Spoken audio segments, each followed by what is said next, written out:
বল আর বলবি বল, এত বড় সাহস তোকে কে দিয়েছে? বল আর বলবি। আর বলবো না, আর কোনোদিন বলবো না, আর কি গো? বলবো না। কি বলবা না? ওই কি? কাকে কি বলবা না? কই কিছু না তো। বেলা করে ঘুমাবা আর উল্টো পাল্টা স্বপ্ন দেখবা। তাড়াতাড়ি ওঠো, চা ঠান্ডা হয়ে যাচ্ছে। যাচ্ছি। না বাবা, আজকে বউর সঙ্গে কোনো রকম ঝগড়া করা যাবে না। বউ ঝগড়া করতে এলেও চুপচাপ থাকতে হবে, কোনো উত্তর দেওয়া যাবে না। কি গো, হ্যাঁ বলো।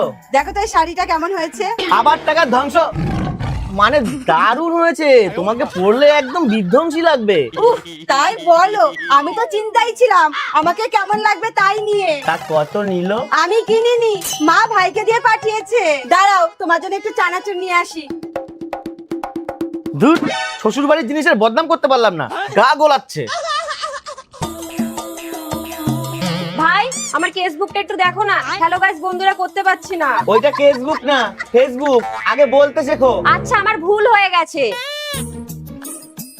এই শাড়িটা তো তোমার শালাবাবু দেখলাম কালকে দিয়ে গেল, একদমই কমা।